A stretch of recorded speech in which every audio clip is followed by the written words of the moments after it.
Hey everybody, my name is Steven and I am the host of the Going Somewhere podcast. And before we jump into today's episode, I want to thank you for watching today. If you haven't already, please subscribe so you can stay up to date with every new episode and leave some comments. Let us know what your big takeaways are and how this podcast is impacting you.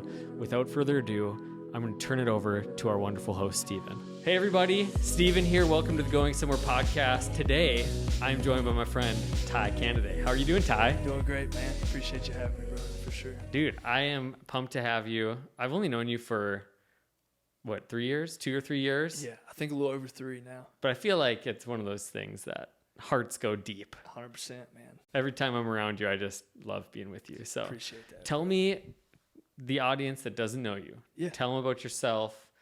Who are you? Tell us about your family. Yeah, for sure. So you guys your audience can probably pick up on the country accent. So what? Not from, surprise. Not from North Dakota. I'm from a small town in Southwest Virginia called Grayson County. To be more clear, it's called Elk Creek, but no one knows where Elk Creek is. So I say Grayson we all know County. where Grayson County is. Yeah. That makes Home sense. of the wild ponies, just a lot of cool outdoorsy stuff. But yeah, so I'm 27, born and raised there, so super small town in the mountains. Not too much to do, so you definitely develop a love for the outdoors and sports and anything that can get you outside of the house because there's no internet inside the house. So that was, me growing up. I'm now married to my wonderful wife named Laura. Apparently I say her name a little funny too. I have an 11-month-old named Maya. So if there's some bags under my eyes, That's why. Yeah. That's Not why. sleeping all the time. But that's been awesome. We now live in Grayson County. Graduating from Radford, I majored in public relations, which I know we share some common ground there. All PR the grounds. majors. PR majors, baby. Which has been cool. I always called it the secular ministry major because I've never really used it in its entirety, but it's really been, I guess now a little bit more. But that's literally what my pastor friend, Josh Haldall, who kind of helped me navigate a calling to ministry while on a secular campus, he's like, you should just major in PR and advertising. It's like ministry, disguised. I love it, man. I love it. And that's how I always looked at it, So then that kind of propelled me into ministry. And now a combination of ministry and real estate, which still, the PR is still being used in real estate as well. So yes, sir. Yeah. No, that's awesome. I actually got to know you through Cole Sherbensky. Yep. Cole went to a Chi Alpha event called RUI. And I think he came back and I was like, hey, how was RUI? He's like, oh, Ty was amazing. Yeah. I'm like, no, how was the trading? He's like, Ty was awesome. Something just struck his heart of the Ty and he couldn't stop talking about you. And it was a huge God thing, obviously. Yeah, for sure. So you guys were at a Chi Alpha training and was it hunting that got you guys sparked? Yeah, man. So we were in the food line together and he was standing in front of me and we just got to talking and one of us said the word bow hunter, and it was like our eyes just lit up. And our friend Ryan Cockelman was in the line with us. He went and got his food, sat down, ate, went outside, did something. He said he came back 4 hours later and we were still there talking. So we definitely still to this day haven't run out of anything to talk about for sure. But that was the beginning of it. Wow, I love it. I mean, you got to be in his wedding. So Yep. That's when I first met you. Yeah. You guys were bowling. The bridal party was bowling and Cole invited me. I showed up. In my mind, I bowled a strike and basically walked out. And it was probably one of the coolest moments of my life. But, and the cool thing too is that your now wife interned at our Chi Alpha here in Fargo Moorhead. Yeah, a lot of connections for sure, man. Yeah, I remember thinking when you walked in that bowling alley and walked out, I was like, this dude is just a boss, man. He just bowled a strike left. I'm like, I gotta get to know this guy too. If it wasn't bowling, it would probably be the coolest sports moment of my life. If it was walk up to the plate and just hit a home run, just walk off the field, that guy's the coolest in the room. Bowling, awesome, it's like, man. Yeah, a little bit I don't know. Still pretty cool. Still pretty cool. Still okay.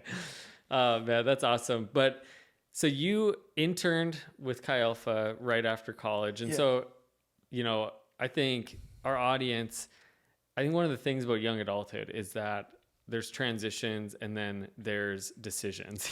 Those are For two. sure. There's so many things that happen in these years of our life, but decisions and navigating a call and purpose and wanting to. Our generation has this great desire to make something of ourselves, but also to be a part of something that's bigger than ourselves. And I think sometimes we get out of college, or we're in college, and we're kind of navigating like, okay, I've got this in my heart, this passion in my life, this hobby that I love. How do I piece it all together? So I just kind of want to talk about your journey. You know, you're a college student. Yeah. I know you were playing basketball at the time. Like, what happened after that point? Kind of summarize those next few years. Yeah, man. So my entire life was based around one dream. It was a dream that was centered around myself, you know, and playing basketball at the highest level, which was Division I basketball in my eyes. So everything I did was focused and goal oriented around that one thing. And the funny thing is, like, I got what I wanted, you know, or what I thought I wanted. And so my freshman year, I went to Radford, and that entire year, you know, it took about 3 days for me to realize that the thing that I had built my entire life around could never bring me what I wanted it to. And so I had created an idol out of this thing and really worshiped it in a sense, and it could never fulfill me in the way that I wanted it to. And so I feel like the entirety of that year, that was what I always look back to as the worst 10 months of my life. But I wouldn't trade not 1 second of it, because every day, every moment, really, like, the Lord was just stripping me of this false identity that I had built up, and this identity of just like, I just wanted to be Ty the basketball player, you know.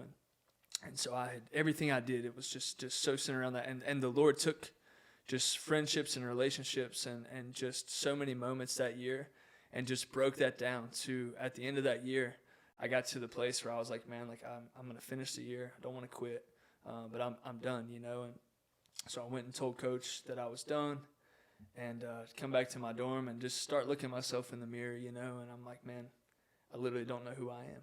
I don't have basketball. I'm 20 years old. What's next, you know?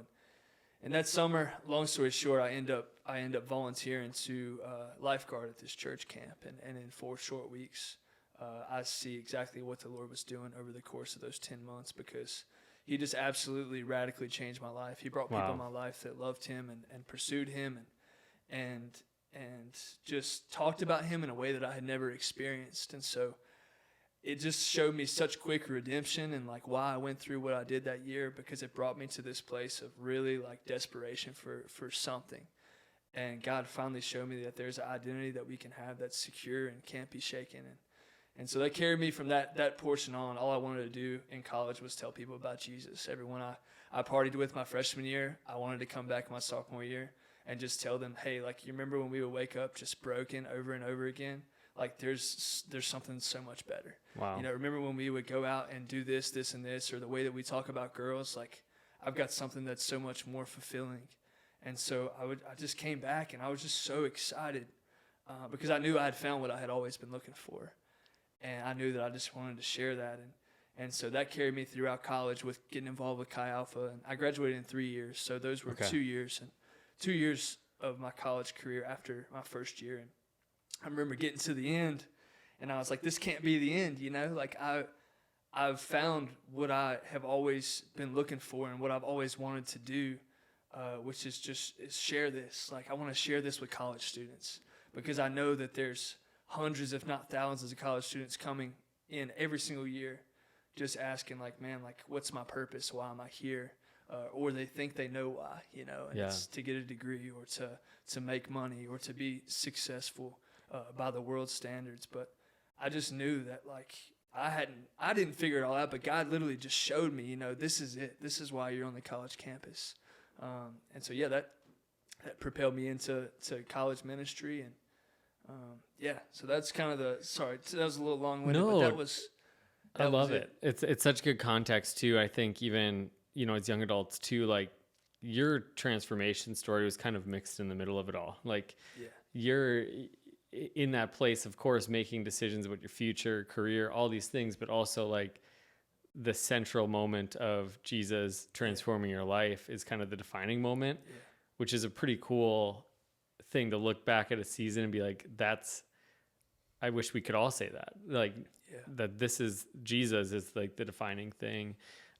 So going into ministry, you didn't necessarily say, like, this is the type of ministry, or this is the organization that I want to be with forever. You were just like, Right. I need people to tell about this amazing person that's changed my life. Yeah. So it was like, man, going off of what you just said, it just kind of reminded me. So my in high school, what I would always say, and I think it was actually my quote in my yearbook, in my senior yearbook, was, my biggest fear is that I will look back at the end of my life and realize that my life had no impact at all. So, but what I also realized is, by living like that, it was still a very like self-focused way to make an impact, if that makes sense. So Right. I wanted to make an impact so bad, and I didn't know how until finally I had came to the end of myself. And then I realized, man, if I live a life that's hidden in Christ, and a life that is built on the rock and that points to him, and that if he's central in everything I do, I never have to worry about that again, because my life won't be my own, and it won't be for myself, and I'll live unselfishly if that's what I pursue. Yeah. And so that's what carried me into college ministry, was like, man, you know, I was like, man, I just want somewhere to tell people about the Lord. And it just, I guess the carryover for me just clicked. It was just like, man, these college students are here. I had this story about how the Lord transformed my life in college, and I feel like it's the most strategic mission field in the world. You know, you've got people that God is sending from not just across the state, but from across the world, and countries that we can't even get into sometimes, and he's bringing them all to the college campus. And we're on a level playing field. We're friends. We're building community together. And now we have an opportunity to show them what it looks like to let the gospel be central in their lives too. Yeah. And so when they leave after their 4 years of college, it's like, man, now they can go back to Thailand, to the ends of the earth, and they can share with their family about who this Jesus guy is. And so, yeah, it just made so much sense, you know. Amazing. Yeah. And it was just exactly where I needed to be for that portion of my life. And I wouldn't trade not 1 minute of it. Dude, I love it. And, you know, in our FM Chi Alpha, you know, one of the things that we say is like, find Jesus, find family, find purpose. And I think, you know, you were doing that in like a expedited For sure. time period. But, you know, the purpose portion, like when did, you know, so obviously you spent time working with Chi Alpha, and then what kind of happened after that, and like what kind of led to where you're at now? Yeah. So I was a Chi Alpha pastor for, I think it was 4 years total. I was an intern, then 2 years, and then another year. So the last year, I got married to Laura, and we had, to backtrack a little bit, you know, you had touched on the connection with Cole. And so over the years, I had started to volunteer a bit with the AO1 Foundation. And my other passion that we haven't touched on quite as much yet is just the outdoors and hunting specifically, but not just for what it is, you know, but for everything the values and things that it instilled in me, and the things that it taught me, and just having a passion to teach that to others and show them what it looks like. Kids that maybe come from a family that have never hunted, or, you know, maybe they're from the city where they didn't have the same access to be able to do that. Those things were always tugging at my heartstrings. So even through the years I was a college pastor, I was always looking for opportunities to bring students home for Thanksgiving, you know, and take them hunting, you know, for the first time. And that was always just one of the coolest things, you know. And I started volunteering with AO1 Foundation a little bit, and it just kind of, the first trip I went on was a bear hunt. It was in Tazewell, and I just remember coming back from that hunt. Where was it at? Tazewell. Like everybody knows. Oh, Tazewell. It was Tazewell. It was in the middle of nowhere in Virginia. We'll put it that way, right on the West Virginia line. And we brought some awesome kids from Philly, and I just remember coming home from that trip just so filled up, you know. And I was like, man, if I could do this for the rest of my life, if I get the opportunity, like, this is it, you know, like, this is where my two passions collide. And end up just over the years, I got an opportunity to do an internship with AO1. And then at the end of my last year as a college pastor, me and Laura just began to talk about it. Found out that we were having a daughter as well. And those things all kind of filtered into the decision of, hey, like, I just feel like the Lord's transitioned us, you know, to something new, to a new season. And so we ended up coming toward the end of that year. An internship opened up with AO1, And we spent a lot of time just talking with people, talking amongst ourselves and praying about it. And just felt like it was the perfect opportunity to transition to just a place of passion that I loved. And just to walk through that door and see what the Lord did with it. So that's kind of how it all began with AO1, was just walking into the internship that year. Yeah. And just kind of seeing what happened, and just really feeling a ton of peace about it before, and not to dive too deep, but before finding out, that our daughter was going to have the Down syndrome diagnosis, and a lot of other things that played into that. We just saw God's goodness as he led us in that season. And as we kind of touched on before even the podcast started, a lot of stuff even makes more sense now looking back in hindsight. Right. Because you can see what God was doing and how he was moving stuff around. And now you look back and you're like, that makes so much sense. Right. When at the time, it was just more so peace than it was like logical sense. But now you can see it. So, well, one of the things that you mentioned was just like that marriage of like purpose and passion and like Jesus, and like the things that you're most important about. It's one of the questions I love to ask people, especially young adults, is just like, it may not become your career. And for you, it wasn't something that was just like the open door was like full-time with benefits, like let's just jump in. But I always like to ask people, like, what are you most passionate about? Like, what are the things in your life that you love to do that you could spend copious amounts of time and money doing? And how can you tie that to the gospel? Because I think sometimes we tend to live like these separated lives. Like, absolutely. For me, one of them is sports. Like for years, sports, like you, was just like the pinnacle. Like this is what I wanted with my life. But then it transformed into more of like, okay, I know I can't play it, but I'm still going to be really engaged. Yeah. And what was really cool while I was in college was just seeing how God opened doors of like, I had this passion for sports, but I also had this deep interest in like the behind the scenes of sports and also the life of an athlete, because I think oftentimes, especially at D1 school like NDSU that has a pretty big football program, like everybody just kind of like looks at them and it's like, wow.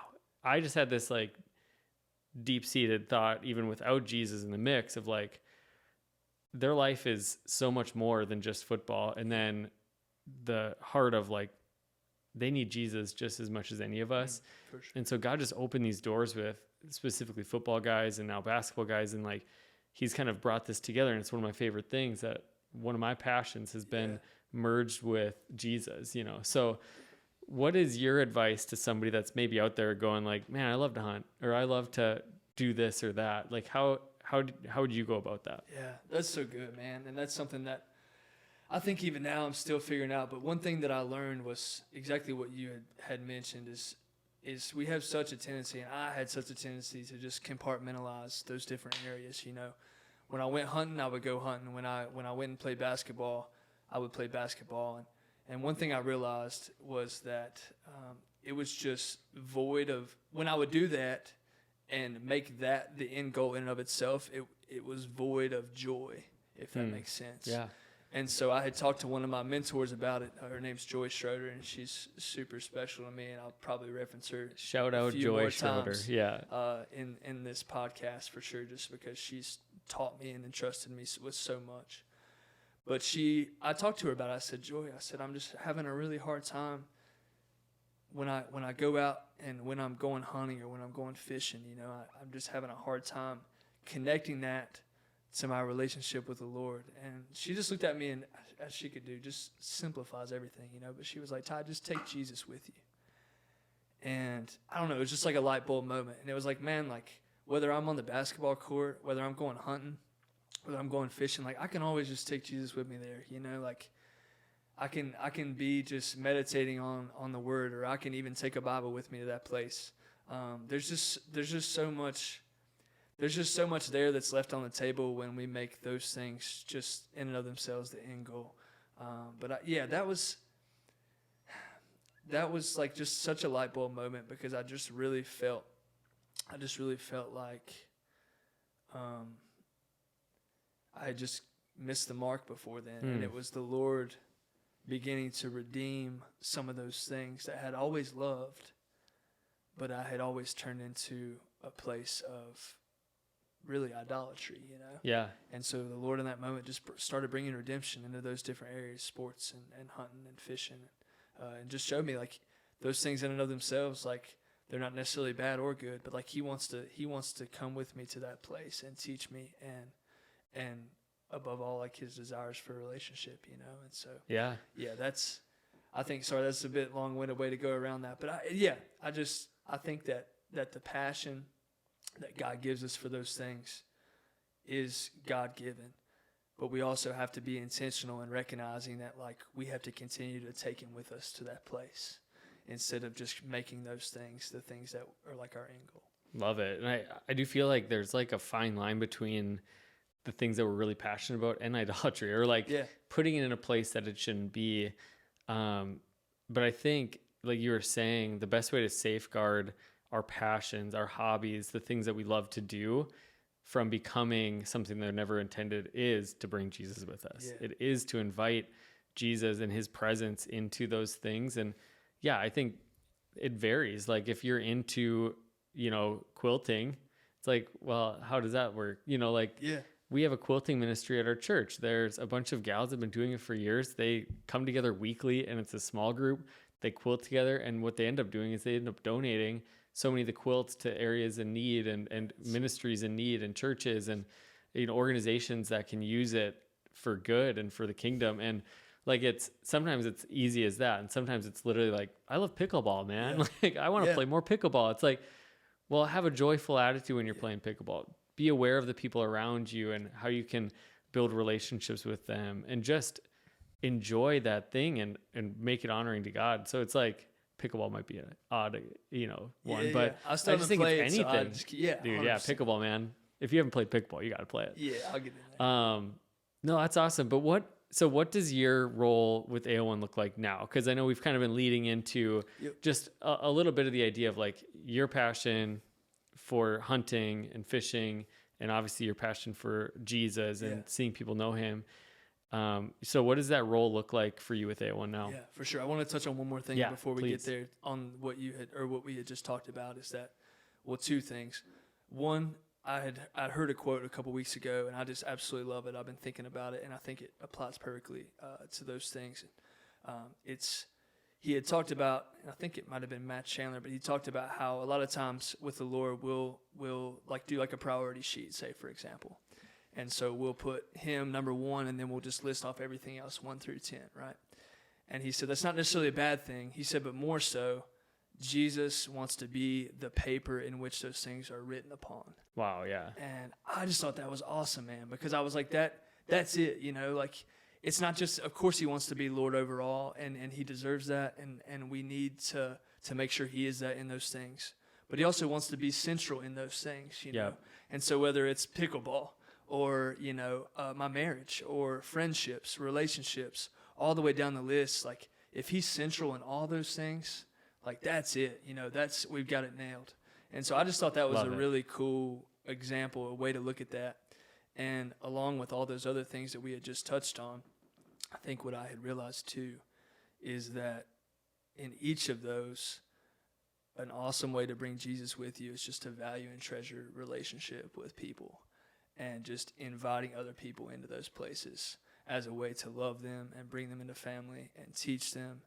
And really, at the end of the day, relationships are the only thing that we can take with us to eternity. You know, like the things that we have, the clothes and the money and the treasures that we have here on earth will pass away. But the people that we've invested in, you know, as they give their life to the Lord, and we can take those with us, you know. And so I always want to live that way. It's like, man, even if I only have 30 minutes with you, you know, and I don't see you again until next year, like, I want to invest everything I have. I want to add value. I want to listen. I want to be present for those 30 minutes, you know. And I feel like if we invest that way and live that way, that's a heck of a way to live, man. You know, like that's how Jesus lived. And I think in all those things, in everything we do, just living like that and valuing relationships. And then to get to your question, sorry, I just really wanted to share that. Man. So my role with AO1 now, I don't know what my official title is. I don't really care. But I get to take kids. So I'm on the East Coast, and so I do outdoor ministry on the East Coast. And so I get to take kids from the greater Indianapolis area who have life-altering medical hardships. So a lot of these kids are either have or are battling or have battled in the past cancer. I see some with cystic fibrosis, and then just medical conditions that I could never even dream up. Just crazy medical conditions that these kids have to battle and fight through on a daily basis. And we take these kids and we take them on hunting and fishing trips around the country, really. And so all the way from New Mexico to Virginia to Tennessee to Florida, we take them on what we call trip of a lifetimes, and really the cool thing that I think about these trips is, and my heartbeat is that these aren't just like a one and done trip. Like we don't just bring these kids in, have 3 days with them on the hunt and just say, bye, good luck with the rest of your lives. It's really an entry point into a relationship with these kids that we can walk with them and teach them and, give them a foundation to stand on in the midst of the storms that we know that they're already fighting. Yeah. And to fight with them in those storms too. And so that's what I do now alongside some other things. Camp Conquerors, I get the chance to do that, which is just amazing. And yeah, so that's what my role looks like with AO1 now, just currently expanding and just continuing to pour into the Indianapolis kids and take them on these trips. Yeah. When just seeing you do that, it's like you're made for it. It's so fun because one, you're just great with the kids, but also the experiences themselves. Like I know the first one, and Cole Shabensky is the same way. Lexi's the same way. Yeah. But when you did the, was it the bear hunt? You guys had like a rainy day. Yeah. And you're just like, I have an idea. You guys did a cook-off. You went to the grocery store. You got some food. The kids got some food. You had a cook-off. Like it's those things that take those trips from like, yeah, it's a hunting trip, and we have intentional devotional time. Like some of that stuff is built in, but it's the moments that you're creating along the way that I think are making like a lasting impact. And so it's really cool to see you kind of incorporate, you and your heart and your passions beyond hunting and fishing into everything that you're doing. It's so fun, man. Thanks, man. I appreciate that a lot. And, another thing too is like, it's crazy. We're like, hey, we want to do a hunt in Illinois or, and you're like, oh, I know a guy. We're like, my wife makes fun of me for that all the time. We want to do we're trying to do a hunt in this month. Like, oh, I got a guy in New Mexico. Like, what? It's like the connections that you have, not only like where you live, because you've put on some incredible trips there, but just across the country, Florida. I know we did one out in Virginia Beach recently. Talk about that a little bit. I think as young adults, like, we think about relationships, and then I feel like there's this worldly side of networking, and I think we give networking a really bad rap because I think networking oftentimes is like, butter up relationship to get something from them. But I've seen your network of people be this incredible web of relationships that never was intended to be used for AO1 purposes, but God's being glorified through these farmers and these landowners that I think you've even mentioned, like stories of them being blown away and, emotional because they never in a million years thought that their family ranch should be the place that God is going to move in a teenager's life. Can you just talk about the power of relationships in that way in your life? Yeah. Golly, man. Yeah, this is the one that. And if you have any stories, if you have an individual story on that regard, that'd be awesome. And that's why it's crazy because some of those guys, like it's even like God had laid it on their heart to approach me, like it's just so wild how just amazing these relationships are. But I think, so you had mentioned networking, and what's funny is like at my teenage years, like my dad had always kind of just talked to me about the importance of, he used the word networking, he's like, it ain't about, it ain't about what you know, it's who you know, And everyone kind of hears that in their own way, kind of thrown around. And that definitely has some value, but I think exactly what you said is that what that does is it creates more of a one-sided, like, what can this person do for me approach. And so I feel like when the Lord redeemed a lot of things my freshman year, the other thing he redeemed was relationships. And one thing that he showed me through, once again, some time with Dick and Joy Schroeder in Montana, they always use the phrase that relationships are the currency of the kingdom of God, is what they would say. Yeah. And they begin to say it And what was so powerful is, you hear somebody say something and it holds some weight, but then you see them live like that, and then it changes who you are. And so I realized that this wasn't just something that they would say because it was a good catchphrase, or something fun to say, but it was how they had lived their whole life. And they were about 70 years old at the time. Dick has passed away now. I realized that because they had lived like that, they had amazing people across the world that had been impacted by them as a byproduct of just them trying to add value wherever they were. They would show up at a place and even a friend's house, and they would never show up expecting to be served or catered to, or they would never show up expecting to be served or catered to or held in this high regard. They would always show up and they would ask, how can I add value, and how can I make these people feel loved and valued? Yeah. And I mean, as I even say it, you just literally think of Jesus, and that's how he lived. He could have came, and I just think of Philippians 2, and 1-10, and how it, he could have held equality with God as something to lord over these people, but instead he took the nature of a servant. He showed up and he served, and it's like, man, like what a way to live. And that's so I realized that, man, this is how I want to do relationships for the rest of my life. And anyone I meet, it doesn't matter if they're totally different from me. Like, we don't have to have a ton of things in common, but I want to be able to add value to them, and I want to make them feel welcomed, and I want to make them feel loved.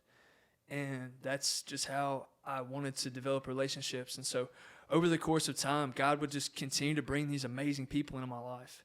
Whether it was through Chi Alpha, some of the guys would be in my small group. Ethan Ratliff is an awesome example. He was in my small group for 1 semester, and then he transferred schools. And it was just like, and now we're literally best friends. And it's just like God would bring these people in for a season, but I had realized even if they were only in my life for a season, I was going to invest in them, and they were going to invest in me like it was for eternity. Yeah. And because of that, it was never like all right, go on your way. Good luck with the rest of your life. And then, hey, call you 5 years down the road if I need something. It was always like, man, like we're going to pick back up where we left off. And God was just developing those relationships and just weaving people together that I would have never imagined. And Ethan, like I said, is just an awesome example. At the time, he had transferred to another college. And over the years, we began to get a little bit closer. We started hunting together. And then he just had a realization, and actually on one of the AO1 trips, it was the first one that I had went on to, and after that trip, he had rededicated his life to the Lord, and that just brought us even closer together, and we were like, hey, man, like, God's blessed us with a lot of stuff, He's blessed us with some land, and some relationships, and like, man, what am I at the end of the day but just a steward of all those things? And so anything that I have, and this is, me and Ethan talking, so he's saying this too, is like, man, anything I have, whether it's land, whether it's connections, whether it's relationships, I want to hold them open-handed before the Lord, because ultimately they're his, Yeah. And I think that's what has created just this awesome just opportunity across the country when it comes to hunting and fishing. And, even if we're traveling across the country, a house to stay in, or even when we come to North Dakota, we've got all you guys out here. But I think it's just always been because of just the realization, like, man, I didn't do anything to get these awesome people. And at the end of the day, like, if I hold them with a closed fist, like, I'm only, it's just not going to do anything. And so I just want to be open-handed before the Lord, knowing that he is what brings these things, and he's what molds these things. And if I'm open-handed before him, like, if it's not, if he wants to continue, then he'll be the one to continue to just do what he does. And so that's been the realization with those things, and that's carried into just some awesome stories. And one more story is my friend Adam Gamble and Aaron Gamble. They're brothers, and they're from where I'm from, but we never knew each other growing up. And we had done a few FCA retreats together and gotten pretty close over the past couple years. And when I moved back to my hometown and started with AO1, I had made a list of the people that I would love to connect with because of their hearts and because of some of the farms and different things that they had, and to see if they would want the kids to come out. And Aaron was number one on the list. He was the one that I had put at the very top. They run a big cattle operation. They have a beautiful, beautiful farm. And I know his heart is just so for the Lord, and he just loves those kids. And so I had him on my list, and I was going to call him, a couple weeks down the road. And he, reaches out. He calls me. And I hadn't contacted him, and he says, man, he said, I just feel like the Lord's laid it on my heart. He said, I want to open up our farm for you to run these AO1 hunts here. I'm like, what? I was like, dude, literally, I'll send you a picture. I had your name at the top of my list to do this, and God in his goodness, he just went before, and he opened up Aaron's heart to where Aaron was the one throwing the idea out there. And it was just so cool. And Aaron, as we've talked about it, and we had a hunt there last year, was just in tears, thinking about this is this family farm that's his family's had for over 250 years. And he's like, man, I realize now that God wants to do so much more on this farm. And so he just talks about how through these hunts and through these partnerships, he's seen God's redemption even of his family's farm, and how God wants to use it for his glory. And he's seeking out more opportunities in ways that he can do that. Yeah. And so it's just so crazy, man. There's so many examples like that God just has used those relationships and just all for his glory and for this foundation. And it's been just awesome. Dude, I love it. And I think of the story of Moses and just God, saying, what's in your hand? We can look around and be like, well, I'm not as talented as this person, or I don't have the platform, a word that is thrown around a lot, of this person, and so we just kind of belittle ourselves and belittle our calling. But when we take inventory of what we do have, and Aaron, hey, this land can be so much more than just a good farmland where we make good profit and we leave a generational, inheritance for our kids and their kids. No, this can be something that's kingdom, has kingdom purpose today and beyond. And dude, I love that. And I know you could go on and on with stories and kids' lives being impacted and stuff like that. I know Camp Conquerors, you're a hit there. We do pieing at the end. So if kids do what we call morning accent, man, I'm convinced that's the only reason. If we do morning dip, where the kids jump in the lake, they get to pie a counselor, a staff member on the last day, and Ty shouldn't even wipe his face. All the kids are coming for him. But no, I mean, it's not only, it's your accent. What do they make you say all the time? What is it? I'm Ty. Ty. Oh, they say, oh yeah, I'm Ty. I like to catfish. That's why they call me Whiskers.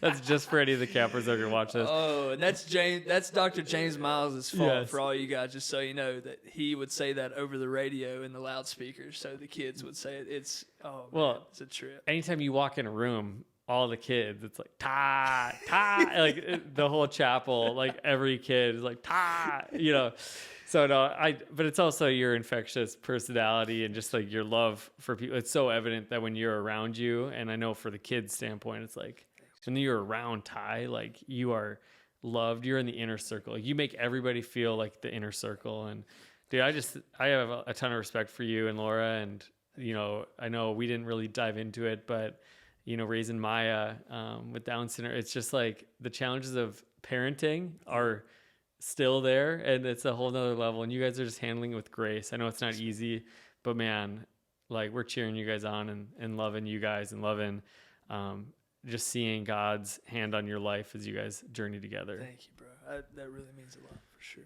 I got one question for you. We always like to end it this way. Yep. What's a piece of advice you would give to 20-year-old Ty? So 20-year-old Ty, that was the year that I actually had given my life to Jesus. And so that year, that's a special year to me, for sure. It's June 24th, 2016. That summer. Sorry, 2015. That summer. The advice that I would give to the first half of me, that year, the first half of me that year, and all the years before that, and even now and forever, two things. I think they kind of go hand in hand, but I think it's Psalm 24:1. It says, unless the Lord builds the house, the laborers build in vain. And I think that verse mixed with a story that Jesus tells in Matthew 7, I think it's Matthew 5-7 somewhere, it's Matthew 7, Sermon on the Mount. He's talking about the wise and the foolish builders, and he gives the example of this one guy who continually he builds his house on sand. The storms come, the waves come, and it knocks it down. The other guy builds his house upon the rock. The storms come, the waves come, and his house stands. And I think the combination of those two things, one, build your house on the rock. And what that means, or what it should have meant to me and what it means to me now, is that no matter what it takes, build your house on the one thing that you know will be standing and secure at the end of the day. And I think for the first 19 years of my life, the main way I could have done that is in identity. Mm-hmm. Because I had built my identity in a way, all the places I had built my identity as a ladies' man, in my own head at least, in sports, they were all fleeting. They were all temporary, and they were all self-focused. And what I didn't realize at the time is that I can have an identity that's secure. I can have one that's not shaken. And I can have one as a child of God, which is son.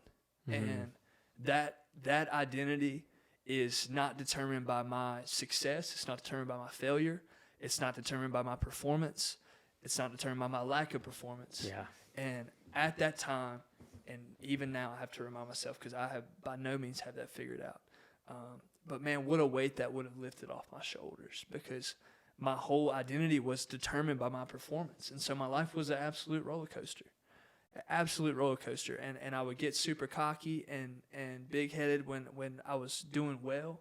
And when I had a bad game or when I did something wrong, I would get super low, because my identity was my performance.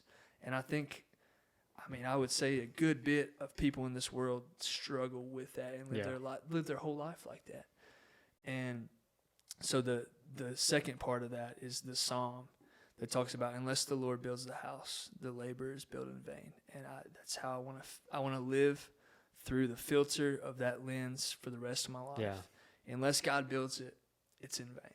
I don't want it. Even if it's something that I think is really good, even if it's something that I feel like is, not necessarily sinful, if it's not God building it, then I don't want it, because I know at the end of the day it's not going to last, or it's going to bring harm.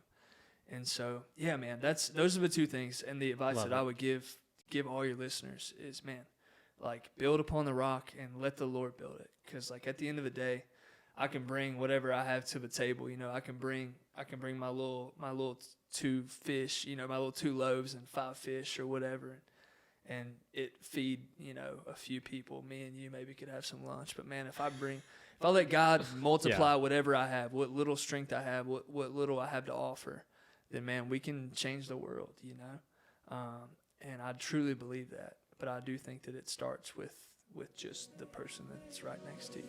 Dude, that's the place to start. So. Love it. This has been a blast, Ty. Thanks for coming on. I know you came all this way just to be on the podcast, all the way from Virginia. Bro. No, I'm just kidding. 20 however many hours. I don't even know. Well, we have a huge budget. Yeah. No, I love you. I know I've been looking forward to having you on, and down the road looking forward to have Laura on with you. Man, appreciate you. Appreciate the man you are, the person you are, all that you do. But hey, listeners, hope you guys enjoyed this episode. If you did, share it, tell somebody about it. But as always, we'll see you again next time on the Going Somewhere podcast. Next time. Thanks, Steven. Appreciate you, brother, man. Love you. It's me again. You made it to the end of an episode. Why not start another one? There's more just like it on the Going Somewhere podcast YouTube channel. Click one of the videos that you see right now to get all the latest, and there's a button in the middle. Click it to subscribe. We'll see you next time. Stay up to date on everything Going Somewhere podcast. We love you.